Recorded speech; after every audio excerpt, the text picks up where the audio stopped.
원숭이띠는 12지 중 9번째 띠로 신금에 해당하며 영리함과 기민함, 뛰어난 적응력을 가진 것으로 알려져 있습니다. 2025년 을사년 하반기는 원숭이띠에게 도전과 기회의 시기가 될 수 있으며 특히 사주상 금의 기운이 강하게 작용하면서 직업은, 재물은, 대인운 전반에 걸쳐 중요한 전환점이 찾아올 가능성이 큽니다. 사주학적으로 보면 2025년 을사년에서 천간 을은 목이고 지지사는 화의 기운을 나타냅니다. 원숭이띠가 가진 금의 기운과 올해 화의 기운은 상극 관계로 압박과 경쟁, 갈등이 따를 수 있는 해입니다. 하지만 하반기에는 사화에서 금으로 오행이 이동하면서 운의 흐름이 원숭이띠 쪽으로 기울기 시작합니다. 따라서 위기를 성장의 기회로 전환할 수 있는 중요한 시기가 될 것입니다. 재물운 측면에서는 8월을 기점으로 서서히 상승하는 구조를 보입니다. 9월부터 10월까지는 자산 관리와 소비 절제에 유리하며 11월부터 12월까지는 수익보다는 정리 중심으로 연말 지출에 대비해야 합니다. 단기 수익보다는 중장기 투자에 집중하는 것이 바람직합니다. 건강운은 전반적으로 무난하나 8월부터 9월까지는 피로 누적과 심리적 과부하에 주의해야 합니다. 소화기, 두통, 허리 통증, 눈, 피로 등을 조심하고 체중 관리와 스트레스 해소를 위한 운동 루틴을 만드는 것이 좋습니다. 원숭이띠는 집중할 때 한없이 몰입하지만 지나치면 탈진하기 쉬운 성향이므로 규칙적인 휴식이 중요합니다. 대인관계운에서는 9월부터 10월까지는 가까운 사람과의 오해나 소통 단절에 주의해야 합니다. 11월부터 12월까지는 감정적으로 거리를 두고 관계를 정리하기 적절한 시기입니다.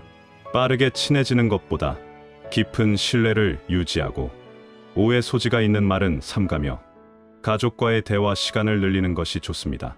이번에는 2025년 9월의 원숭이띠에게 돈 복을 가져다주고 금전운을 높여주는 숫자를 알아보겠습니다. 첫 번째 숫자는 4입니다. 사주학에서는 동류상구라는 말이 있습니다. 같은 성질끼리 서로 끌어당긴다는 뜻인데 원숭이띠 분들이 9월에 숫자 4와 만나면 이 원리가 작동합니다. 원숭이띠가 가진 금의 기운, 9월의 금의 기운, 그리고 숫자 4의 금의 기운이 삼합을 이루면서 강력한 재물 자석 역할을 하게 됩니다. 이는 마치 자석 3개를 가까이 두면 더 강한 자력이 생기는 것과 같은 원리입니다. 특히 중장년층 원숭이띠 분들에게는 더욱 의미가 깊습니다. 나이가 들수록 사주에서 금의 기운은 더욱 성숙해지고 안정감을 갖게 됩니다. 젊을 때의 금이 날카롭고 공격적이라면 중장년의 금은 묵직하고 든든한 느낌으로 변해갑니다. 이런 성숙한 금의 기운이 9월의 계절적 금 기운과 만나고 여기에 숫자 4가 더해지면 단순히 돈을 버는 것을 넘어서 재산을 불리고 모으는 큰 힘이 생기게 됩니다. 숫자 4가 가진 또 다른 특별함은 사계절의 완성을 의미한다는 점입니다.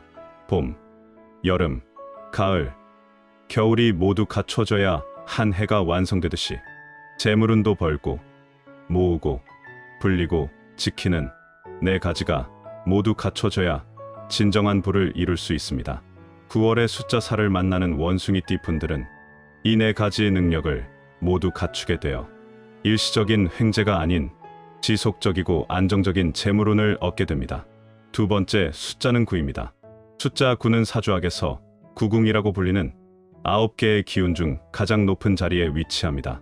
마치 아파트에서 꼭대기 층이 가장 좋은 전망을 가지듯이 숫자 9는 모든 숫자 중에서 가장 완성된 기운을 가지고 있습니다. 원숭이띠 분들이 이미 가지고 있는 금의 기운이 9라는 숫자를 만나면 그 금의 기운이 최고 수준으로 끌어올려지면서 재물운이 크게 상승하게 됩니다.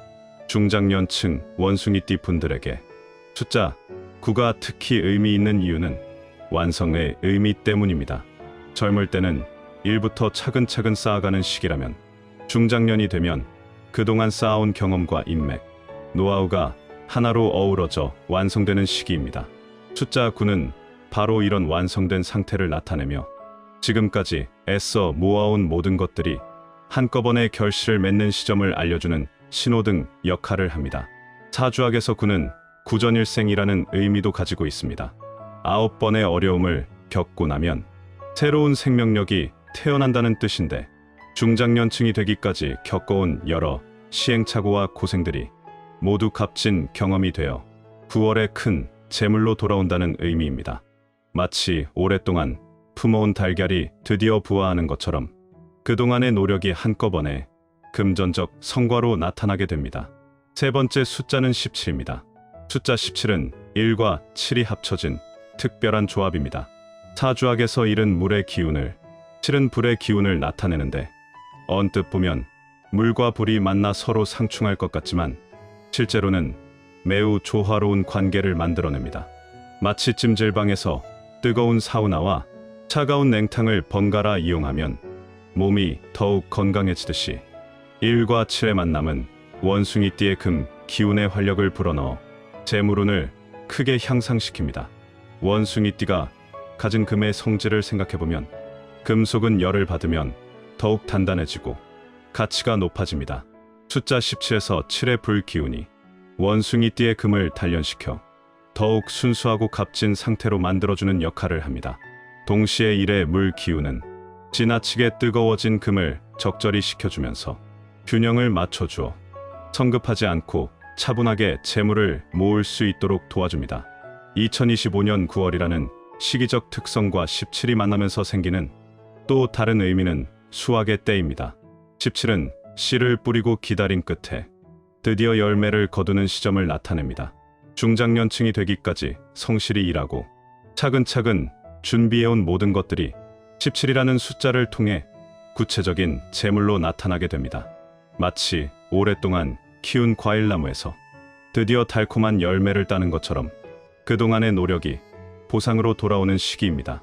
네 번째 숫자를 소개하기 전에 잠시 말씀드릴 게 있습니다. 영상에서 호환석, 팔찌에 대해 언급할 때마다 어디서 구할 수 있냐는 질문을 많이 받았어요. 호환석은 호랑이 눈동자처럼 강한 에너지를 지닌 보석으로 자신감을 북돋우고 결단력을 강화해주며 부와 행운을 불러오는 힘이 있다고 알려져 있습니다. 중요한 선택을 해야 하거나 새로운 출발을 앞둔 분들께 특히 좋은 도움을 준다고 해요. 50의 지혜 채널 구독자분들을 위해 2주 동안 특별히 10% 할인된 가격으로 구매할 수 있는 기회를 마련했습니다. 그리고 특별 이벤트도 준비했습니다. 구독을 하고 소원을 댓글에 적어주시면 호환석, 팔찌를 3명에게 드립니다. 당첨자는 소원을 적어주신 댓글에 답글로 연락을 드릴 예정이니 많은 참여 부탁드립니다. 영상 댓글에 구매 링크도 적어두었으니 관심 있으신 분들은 꼭 확인해 보시기 바랍니다. 네 번째 숫자는 29입니다. 숫자 29는 2와 9의 만남으로 이루어진 특별한 조합입니다. 사주학에서 2는 협력과 상생을 의미하고 9는 앞서 말한 대로 완성을 뜻합니다. 이 둘이 합쳐지면 함께 이루어내는 완성이라는 강력한 의미가 생깁니다. 원숭이띠 분들이 29의 기운을 받으면 혼자만의 노력이 아닌 주변 사람들과의 협력을 통해 더 큰 재물을 얻을 수 있게 됩니다. 29라는 숫자가 갖는 독특한 성질 중 하나는 마지막 순간의 역전입니다. 한 달이 30일 또는 31일인데 29일은 거의 끝나가는 시점이지만 아직 완전히 끝나지는 않은 때입니다. 사주학에서는 이런 시점을 막판 뒤집기의 기운으로 해석합니다. 그동안 별다른 성과가 없어 답답했던 일들이 갑자기 좋은 결과로 나타나거나 포기하려던 일에서 뜻밖의 수익이 생기는 등의 반전이 일어날 수 있습니다. 중장년 원숭이띠 분들에게 29가 특별한 이유는 경험의 집대성과 관련이 있습니다. 이는 젊었을 때의 경험을, 9는 지금까지 쌓아온 모든 지혜를 의미하는데, 이 둘이 합쳐지면서 과거의 경험들이 현재의 재물운으로 바뀌는 마법 같은 일이 일어납니다.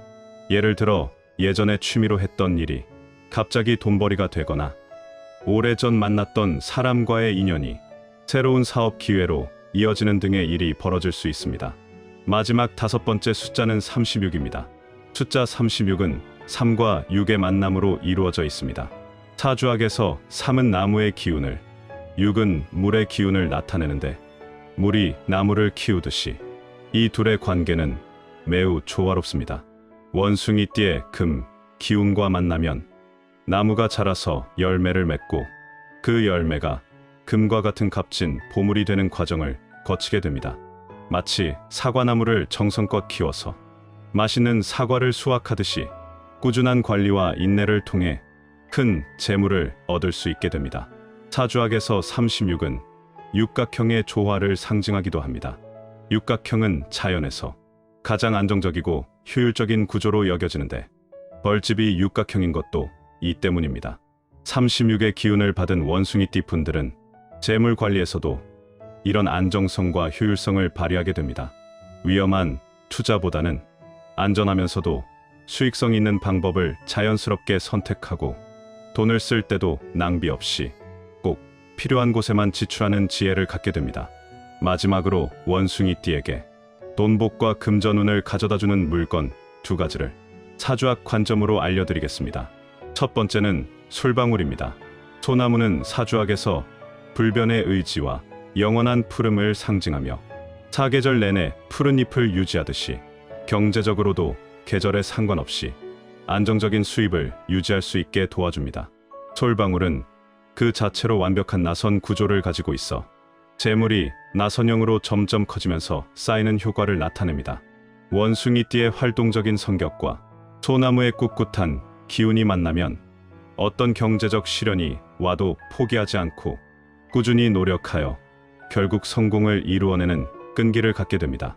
특히 중장년층에게는 소나무의 천년을 버티는 힘이 평생에 걸친 재정 계획을 세우고 실행하는 데 큰 도움이 됩니다. 솔방울을 책상 위에 놓거나 지갑에 작은 솔방울 장식을 넣어두면 작은 것부터 차근차근 모아가는 습관이 생기면서 자연스럽게 재산이 불어나게 됩니다. 두 번째는 호환석입니다. 호환석은 황금빛 갈색줄을 가진 원석으로 섬유광택이 빛을 받는 방향에 따라 마치 호랑이의 눈처럼 보여 지어진 이름입니다.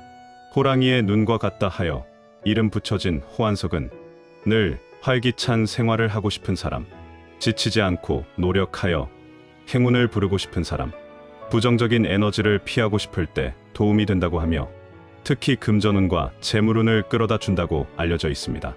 호환석은 사주학에서 볼 때 호랑이의 기운을 담고 있어 원숭이띠와 매우 잘 어울립니다. 호랑이는 용맹하고 당당한 기운으로 재물을 끌어오는 힘이 강한데 원숭이의 영리함과 만나면 똑똑하면서도 담대하게 돈을 벌 수 있는 능력이 생깁니다. 호환석은 재물운을 불러오기도 하며 저주나 악을 막는 부적으로도 쓰였다고 하여 나쁜 기운을 막아주면서 동시에 좋은 재물운을 끌어오는 이중 효과가 있습니다. 특히 호환석을 팔찌로 착용하면 효과가 더욱 좋은데 이는 손목이 맥박이 뛰는 곳이라 생명력이 강하게 흐르는 부위이기 때문입니다. 팔찌 형태로 착용하면 호환석의 기운이 혈관을 통해 온몸으로 퍼져나가면서 전신의 재물운을 활성화시킵니다. 또한 손목은 일상생활에서 자주 움직이는 부위라 호환석이 계속 움직이면서 마치 재물을 끌어오는 자석처럼 작용하게 됩니다.